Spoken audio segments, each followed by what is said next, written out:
Hey, good afternoon, everybody. It's America's Credit and Finance Drill Sergeant, also known as King-Bey. Hey, coming to you live on the road as usual, making moves. I just wanted to address something that it seems to be a concern, and a couple things that have been swirling around the internet about me.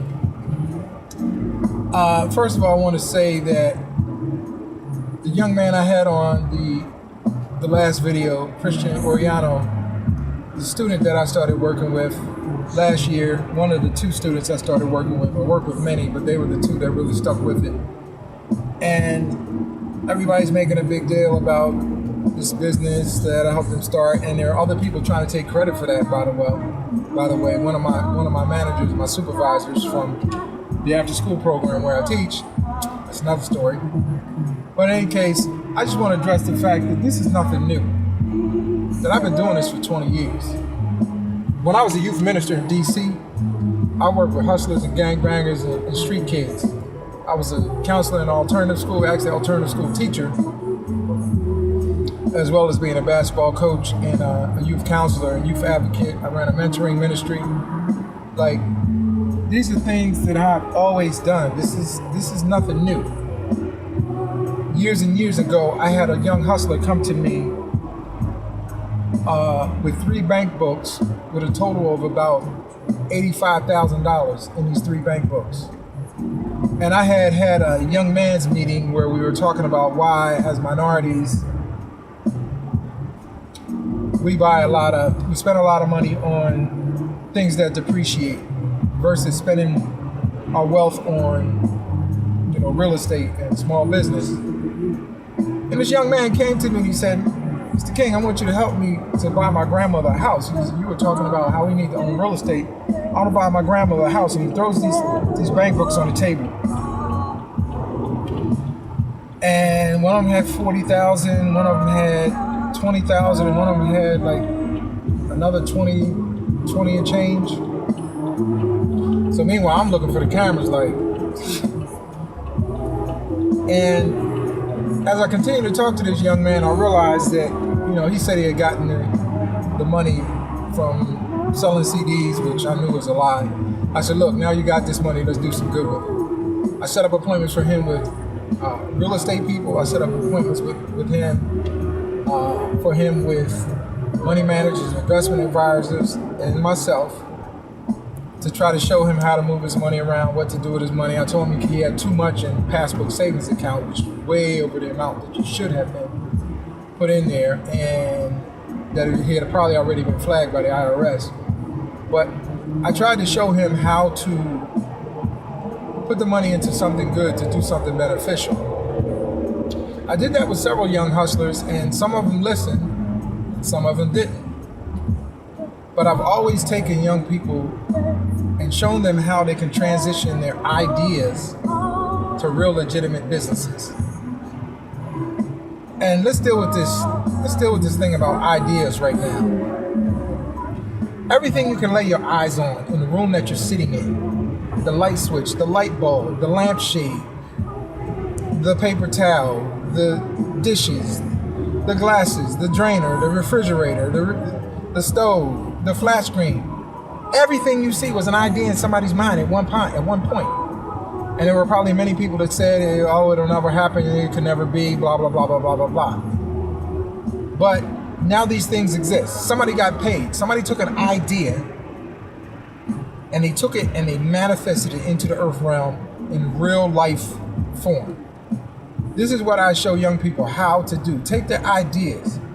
"Oh, Mr. King, I like to bake cupcakes. I had a little girl last year who said she liked to bake cupcakes." I said, "Jada, that's a business." I said, "You can do this, you can do this, you can do this." The thing that impressed me about Jada was, within 24 hours, she had made her own little Ghetto Fabulous business cards. They were all cut on a diagonal. They were crooked, but she had them. She had put her cell phone on it, and she had put a little thing on a business card. Sprinkles and more. Jada, and I can't remember the other young lady's name. I was so impressed because I talked with adults for years, and they always tell me about what they're gonna do, and they never do anything. So when Jada came back within 24 hours and had business cards and had a big tray of cupcakes and was selling cupcakes. And the cupcakes were good. I told her, Jay, there's no fingernails in this cupcake, right? She's like, no, Mr. King, I don't fingernails in there. They good. I'm like, all right. And they were delicious. Jada made like $40-something that day. Jada's 12. You hear what I'm saying? 12. Idea, boom, business. This is what we need more of. Because you and I both know the employment opportunities, at least in the South Jersey area, they're shaky at best. And it's time that we begin to take our own destiny in our hands. So this is something that while I preach it, I also live it. I have a couple of companies. Excuse me, I've got to get my money out for toll. I have a couple of companies. One in Philly, one in Florida, and one in Jersey that I do business with. And I do business under the umbrella of. And I don't brag about it. But if you Google me, I'm smart enough, the way the savvy business people are, I'm smart enough not to put stuff in my personal name, so people think I don't own a lot of stuff, but you won't see my name, but my company name will be there. And you'll never know what the name of the company is unless I tell you. So this is something I'm not just preaching, it's something I'm living every day. Teaching these young people how to do what I've already done. In the state of Maryland, I formed about 12 companies. Excuse me 1 second, I gotta pay the toll. How's it going? Happy holidays. Can I get a receipt, please? Thank you much. Have a good day.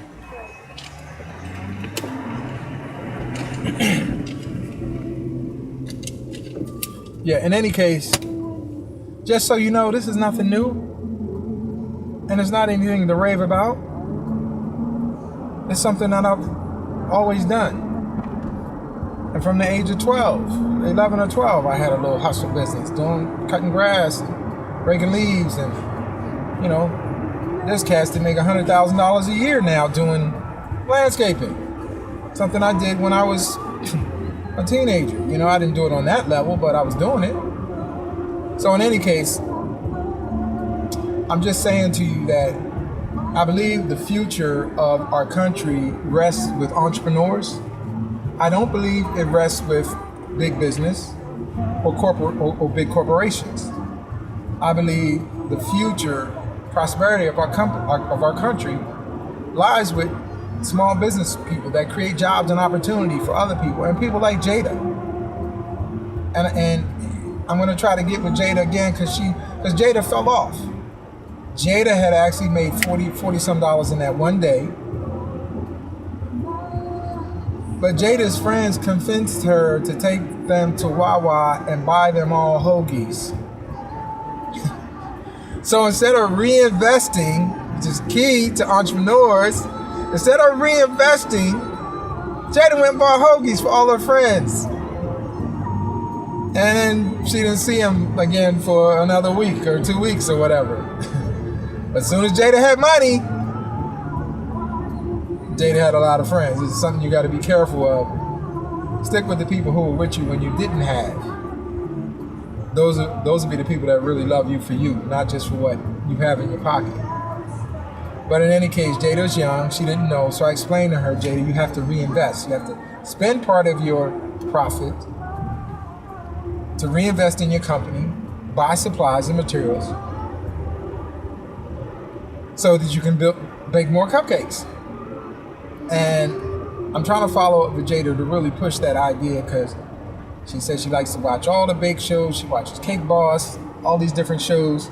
She really loves it. And this is the other thing is, if you can find something that you love, that you would do whether they paid you or not, and you master that thing, that alone can make you rich.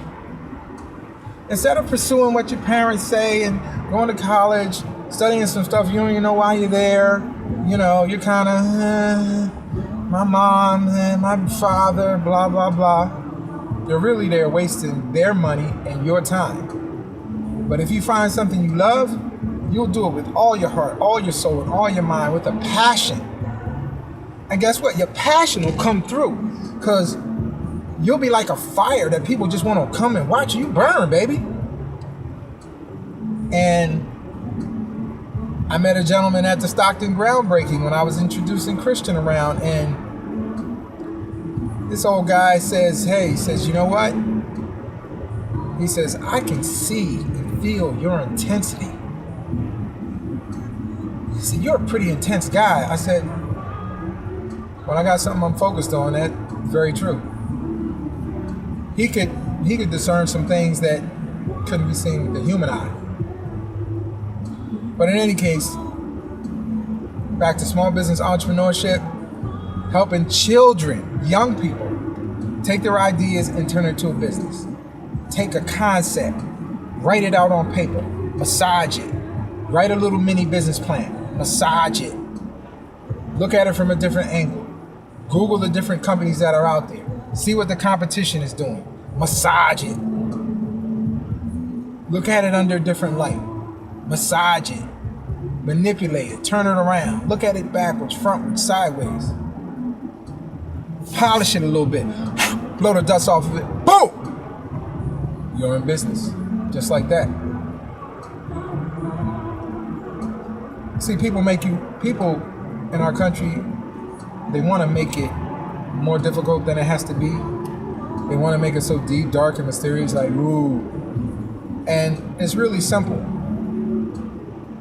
You pull the trigger, you fire, and if you miss, okay, you miss, you adjust. You pull the trigger, fire, you get closer to your target. You pull the trigger, fire, boom, you're right on target. There it is. But in any case, just to dispel this notion that, this guy's just jumping on a bandwagon of the modern technology. Look, I was doing this before Facebook, Snapchat, Instagram. Some of the stuff I was doing, gospel rap, gospel hip hop, when I was a youth minister. If we had Facebook and all that stuff back then, I would have been huge. It would have been huge, like Donald Trump says. It's going to be huge. I'm sorry, I apologize. In any case, these young people that I work with, they're brilliant, they're talented, they're energetic, they're charismatic, they have a lot of talent, they have a lot of ideas. And all I'm doing is polishing the diamonds that they already are, making them shine, and then standing back and say, hey, look at this one, look at this one, look at that one. It's not the first time I've done it. I've done it for some adults too. The sad reality is the adults that I put in business haven't even come back and said thank you. Another video for another time.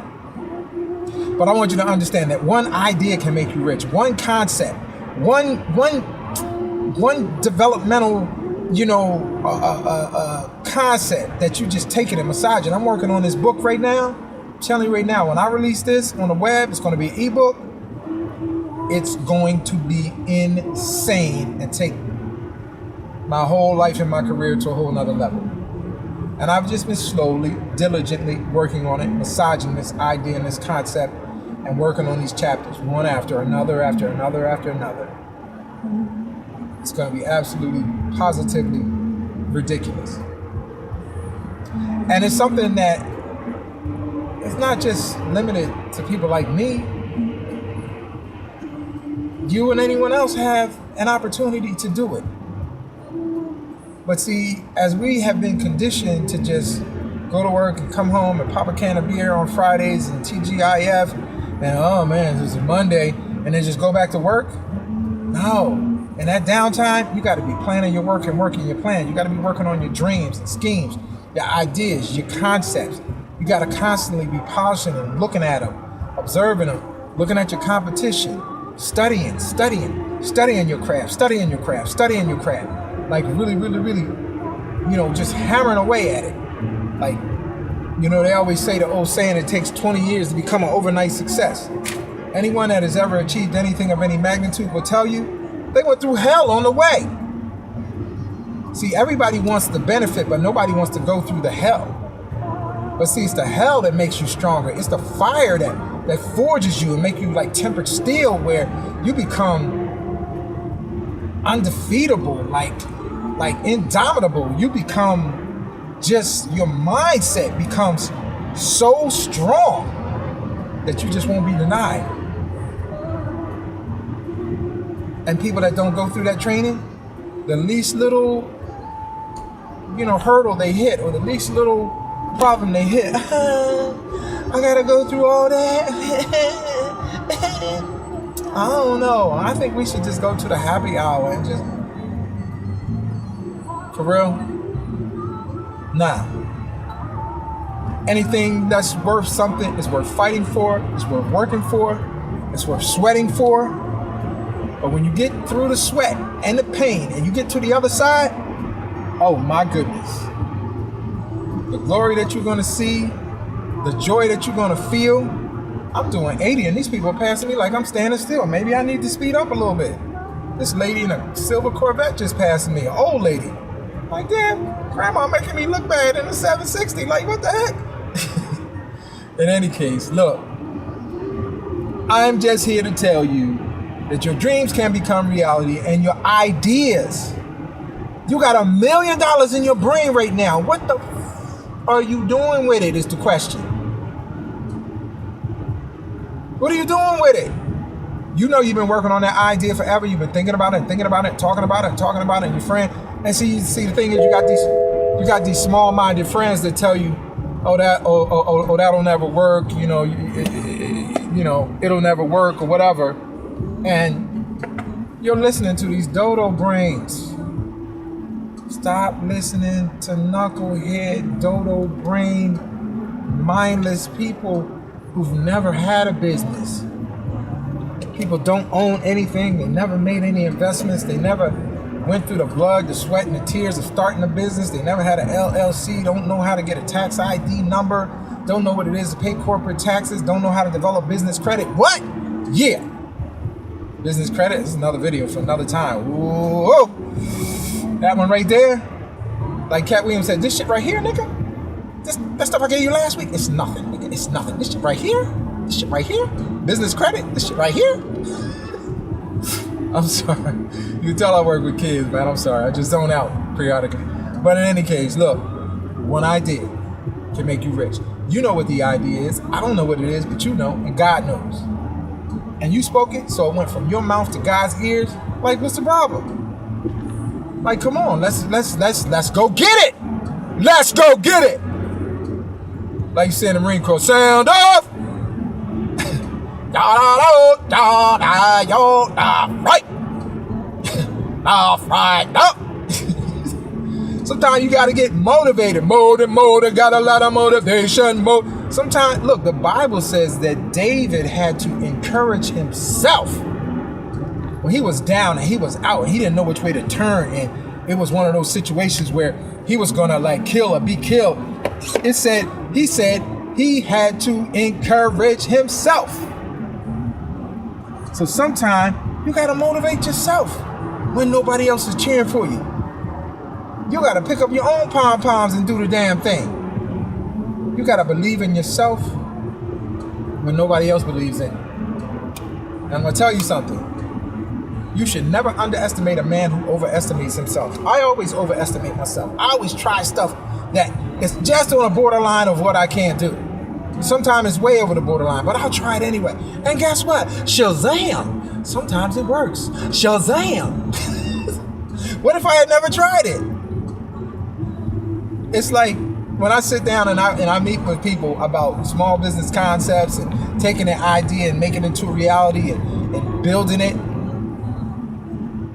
Their question to me is, what if it doesn't work? My question is, what if it does and you make $1 million?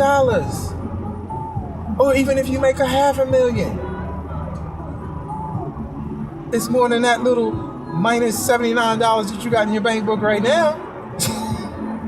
So, I just come to motivate you, to encourage you, to say to you, this is nothing new. I've been doing it for a minute. I've done it for many young people. Done it for some older people. Done it for myself. And see, what you must realize is, and idea can save your life. I was homeless, sleeping in my car in Maryland after suffering a business loss, and a business partner got me for an extremely large sum of money. House, took one of my cars. My other car ended up being like my bed. That was what I slept in. And I remember just racking my brain, praying at night when I'm sleeping in my car and trying to dodge the police because I had to switch places that I slept every night because the police would come harassing me. PG County police would anyway. Virginia Park police never bothered me. They took care of me. They looked out for me. One love to the Virginia Park police on the strength. They were like my angels, my private security team. In any case, I remember I would be racking my brain, like, how did I get here? Like, how can I get out? Like, what can I do? What can I do? What can I do? What can I do? What can I do? I started detailing cars. I went to the dollar store and got some soap and some sponges and started washing and detailing cars. And then I saved my money and I got an old van with a little sprayer and I'm washing and detailing some more cars. Then I hit on detailing cars for pastors and a lot of cats, pretty boys, didn't like getting their hands dirty, getting their fingernails dirty. I would wash and detail their cars. And, $79 for, I think $69, $79 for a car, $99 or $109 for SUV. And I saved my money. And I went from that. I had the old Dukes of Hazzard van. People used to clown me on my horn. And all of this from an idea when I was homeless, just these ideas, I could do this. And then it was like a momentum, like a freight train. Next thing I'm rolling down the road. Next thing I know, I had a new Jeep Cherokee. I was selling ladies' shoes. I had a ladies' shoe business. I got a new property. And I remember one of my old bosses saw me driving a Lincoln Navigator, and he called me on the cell phone. He said, "King," he said, "Is that you I just seen driving that Navigator?" I said, "Yes, sir, that was me." He said, "Well, didn't they just repossess your car about 6-7 months ago?" I said, "Yeah, they did." He said, "God damn, you came back strong, boy." You know why? Because those ideas that festered in my mind, I didn't let them die. See, each and every one of you get one idea that can make you filthy rich, and a lot of times you let your friends, you let your family, you let dodo brain people who don't know anything, Pookie and Ray Rays, stand on the corner, yo, dog, you know what I'm saying? We need to just go ahead on and move this weight, you know what I'm saying? We can rob these niggas at night, you know what I mean? Like, yo, that corporate shit, man, that's for them European. No. Understand something. Anyone that has melanin in their skin was born to be an entrepreneur. Our people were entrepreneurs all over the world. Why? Historically, every Moorish empire was set up by the water. Why is that? Because we were masters of international trade and business. Yeah, we didn't have airplanes then, but we had ships going all over the world doing international trade. Trading gold and silver and diamonds and furs and whatever. All different types of goods and services that we traded for money. And gotta pass this guy trying to get over here. And we did it through ships. Marcus Garvey, International Shipping and Trade. My grandfather was one of the founders of the Marcus Garvey movement in New Jersey. They were running ships out of Atlantic City to Britain, China, all over the world. Like, see, you don't know your history. If you knew your history, you would know you weren't meant for corporate America. You were born to be an entrepreneur. It's in your DNA. See, you just need to activate it. You need to make it come alive again. You let it die. It's time to wake up. What Spike Lee said in his old movie, wake up! But like my gospel rappers I used to manage, they used to say some people are sleepyhead and spiritually dead. A lot of you guys let your dreams die. You let your ideas die. You let all of these beautiful things you had in your heart, your mind, and your spirit die. Well, you know what? You need to resurrect them. And you need to do it now. You need to resurrect them and you need to do it right now.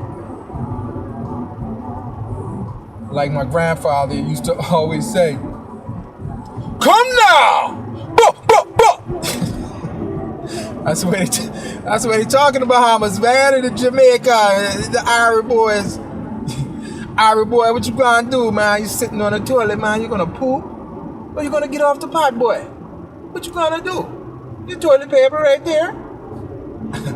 Hey, that's funny how we make fun of these old people. They have these old colloquialisms and these old sayings, but they make so much sense. They make more sense than some of the new wave technology, some of the new concepts, the Tony Robbins of the idea. All they did is just took